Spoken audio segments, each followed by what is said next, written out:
Bordering on the vast Sahara Desert, the Sahel stretches across the African continent. Eking out any kind of living here is tough, but a group of women in northwestern Burkina Faso are turning their corner of this harsh, arid region into a lush and productive garden.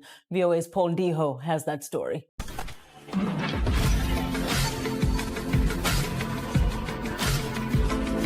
President William Ruto is no longer speaking like a man in power.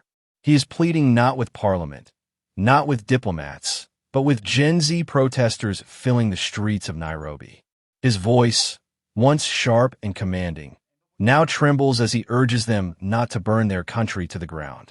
But it's not fire they are spreading. It's a question. One sentence carried like a whisper across a continent. Why do Africans love Traor? While in Kenya, even the police, yes, the police are screaming enough. That question is moving like lightning through the dark. And if you followed African politics, you'll know this is no outburst. This is a turning point. In Burkina Faso, a young captain named Ibrahim Traor did not simply reject the IMF. He rejected fear. He stepped down from the podium, refused the comfort of distance, and chose to stand barefoot in the dust among his people, speaking plainly, acting quickly, trusting fully.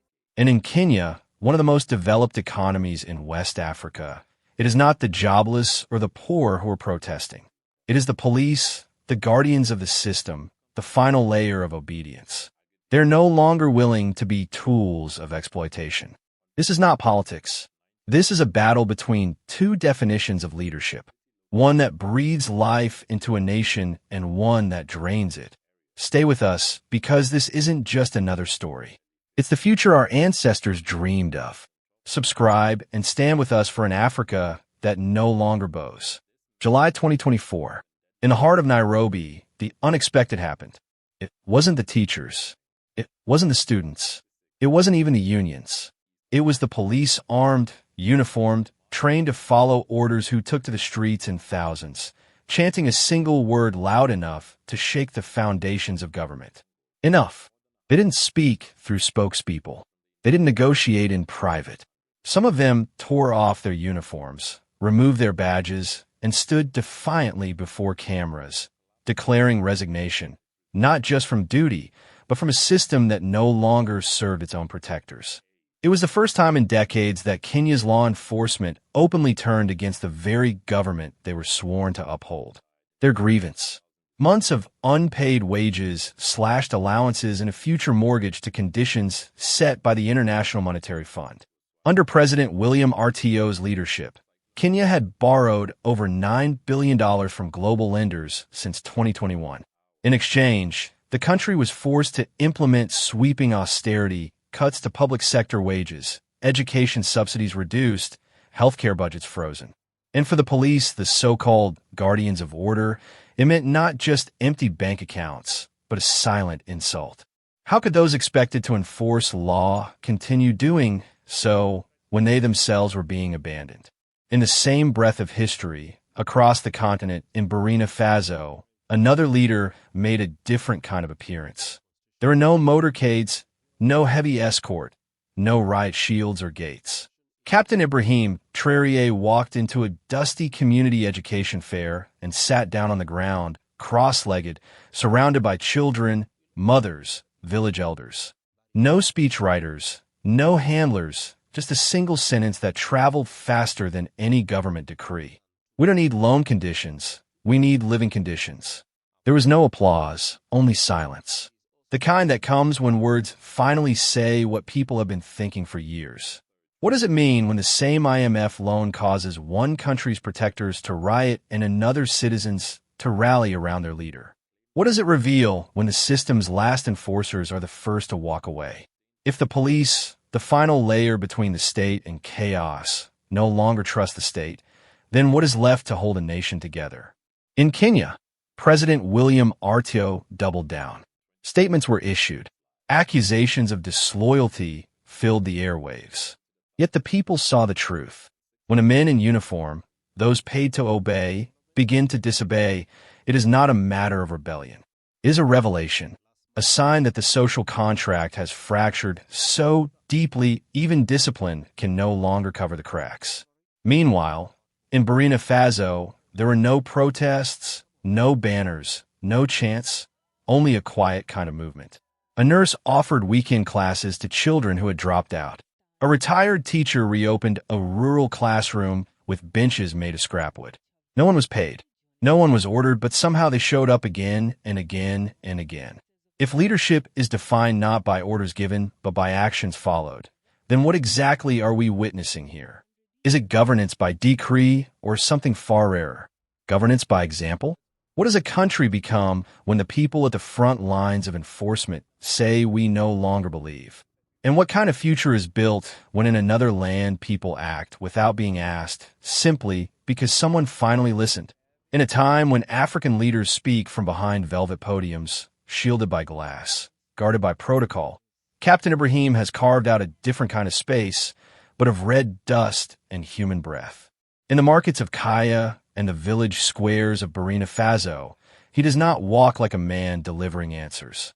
He walks like a man carrying questions and placing them back into the hands of his people. He never promised to raise salaries. He never begged for aid. He did not parade plans or sign memoranda for international applause. Instead, standing before a modest crowd at a community education fair, he simply said, "We don't need loan conditions. We need living conditions." That phrase, measured, grounded, unpolished, hit like thunder in a quiet valley. In refusing the International Monetary Fund's loan, Traoré did more than reject a contract. He rejected the logic that said Africans must always choose between obedience and survival. The international response was swift. Newsrooms in Paris and Brussels called him reckless. Analysts in Washington warned of collapse. Reports spoke of instability, of unsustainability, of ungovernable optimism. But back home in Burkina Faso's sun-hardened towns, the reaction was something else. A woman in Tankogo whispered, "This is the first time a leader said no on our behalf, not just his." And that no, quiet, unshaking, spread faster than any decree. Traoré's leadership doesn't perform on stages. It unfolds in silence. In Sapan, he walked into a village school and turned off the only fan so that no one would sweat alone. He sat barefoot among banana farmers, seamstresses, and orphans. No cameras, no handlers, only a question. If you were president and you had to choose, would you cut roads, diesel, or your daughter's lunch? The room fell silent, not from fear, but from understanding. This wasn't a man reading empathy from a script. This was a man who had removed the armor of authority to ask the same question that kept mothers awake at night. What came next wasn't declared in law. It wasn't captured by press, but spread. In Ouagadougou, young bricklayers began fixing the walls of an abandoned maternity ward. In Bobad Lasso, Taylor reopened shuttered classrooms as sewing co-ops for schoolgirls. No one was hired. No one was ordered. But still they came. What moves people when no one commands them? What lifts their hands when no check has been signed? Perhaps the answer is simpler than strategy. Perhaps it is trust, not in institutions, but in the man who sits with them and listens. Western advisors shook their heads. This won't last, they warned. People need incentives.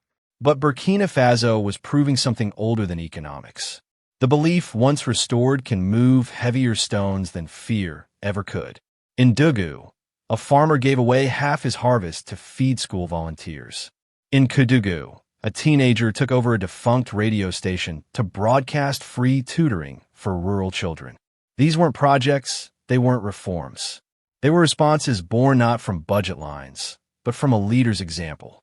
Could it be that in a continent where reform often begins in donor meetings, the real revolution begins on the ground with one question, one nod, one shared silence? Captain Ibrahim did not choose the applause of elites. He chose the hard work of honesty. And his people responded not because they were told to, but because for the first time they believed they were allowed to. So when he asked, "What would you cut to save your neighbor's school?" the real answer wasn't fuel or roads or rations. The real answer was, "We will cut nothing because we will build together." In Kenya, the path was scripted and followed to the letter. As the International Monetary Fund tightened its grip, President William Rto's administration responded exactly as instructed. Budgets were slashed across the board. Civil servants' salaries frozen. VAT increased on basic goods. Health subsidies withdrawn. There are no consultations, no public forums, no national dialogue, just orders and consequences. The streets of Nairobi turned into barricades. Nurses, teachers, civil servants, all once silent, now roared. The police, stripped of their dignity and delayed in pay, had already spoken. But now the rest of society followed, and the response from the state. Not compassion, not correction, but riot shields, tear gas, and silence. Across the continent, Burkina Faso was facing a crisis of its own. Rising costs, drought, a shrinking budget. But Captain Ibrahim Traor refused to reach for the usual crutch. Instead of knocking on the IMF's door, he opened the gates to his people. What followed wasn't a bailout. It was a gathering. In the dusty heart of Wahigwea, under tin roofs and palm shade, Traor convened a national forum. Not of elites, but of farmers, midwives, students, traders, and elders. Every voice mattered. Every question was allowed.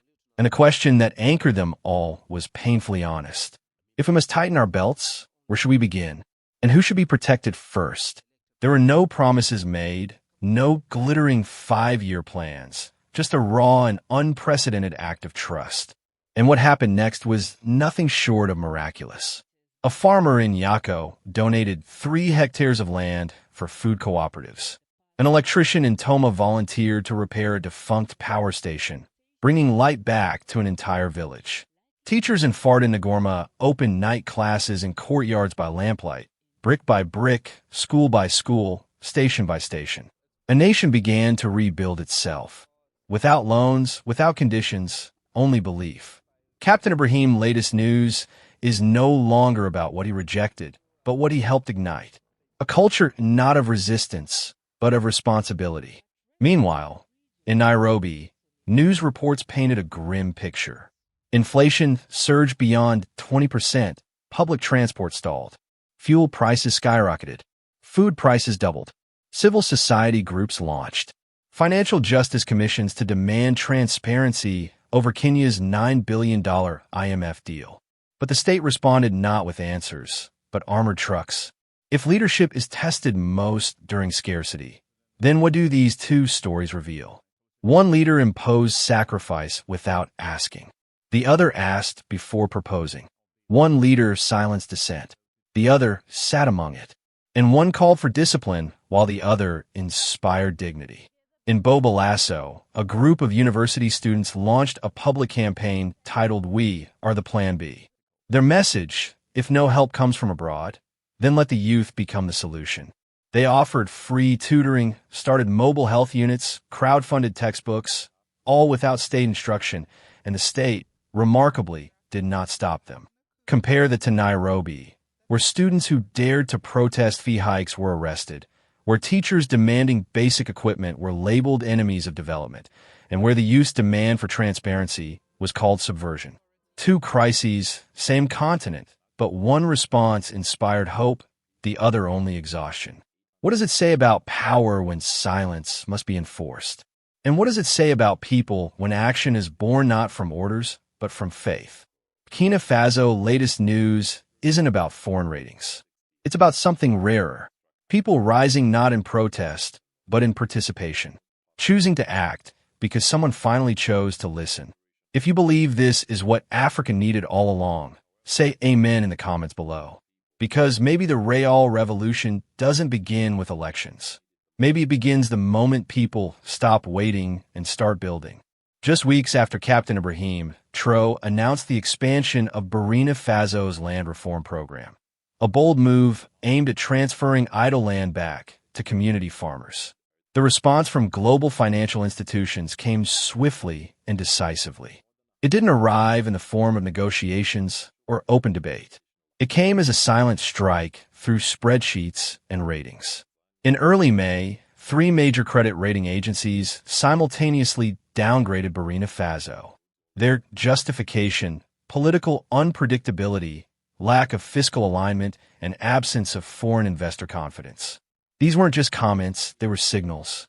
By the end of that month, international wire transfers to several public institutions were halted. 2 large aid packages were frozen without public explanation. Western media echoed the alarm. Burkina Faso risks economic isolation, one headline read. Investment exodus begins, said another. But inside the country, people knew what it really meant. Traor's refusal to bend to IMF conditions had triggered something deeper. A financial siege. Universities were the first to feel it. The University of Ouagadougou, long dependent on European educational grants, received formal notification. Funding was terminated, effective immediately. The cited reason, its curriculum no longer met global academic standards. But students and faculty saw through the wording. They knew it was not their syllabi that had changed. It was their government's position. What would most countries do when the money stops, cancel lectures, close departments, shut down entire faculties? Burkina Faso did none of that. Professors gathered on rooftops and under trees, scribbling lessons on chalkboards salvaged from abandoned classrooms. Without electricity, they taught by daylight. Without pay, they taught by conviction. In one engineering class, final year students took over teaching responsibilities, guiding freshmen through design theory and soil mechanics. Across the country, an uncoordinated, unprompted movement began in Kaya. A group of farmers turned their tool sheds into weekend schools. They taught children not from imported textbooks, but from lived knowledge. How to identify healthy soil, how to forecast rain patterns, how to manage a local food market. In Tankogo, mothers taught basic literacy using prayer songs and market ledgers. In Gawa, blacksmiths led workshops for teens on metal repair, passing on skills once dismissed as non-academic. None of it came from government orders. None of it was rewarded. But no one waited. They didn't ask when foreign funds would return. They didn't protest at embassies. Instead, they wrote their own curriculum from the ground up. Education became a tool, not of state building, but of soul building. And it happened not in silence, but in thousands of choir acts. One mother asked why she was teaching algebra to neighbor kids when the school was closed, said, because numbers can also defend us. And perhaps she was right. The country had been attacked with numbers, with downgraded ratings, withdrawn grants, blocked transactions. But it responded with its own, by teaching them, by reclaiming them, by turning them into weapons of awareness. In a world where control often comes dressed as compliance, Burkina Faso had found a way to resist without noise. No slogans, no banners, no mass protests, just learning, just sharing, just surviving on their own terms. They didn't wait for someone to validate their model. They didn't pause to ask if their knowledge was certified.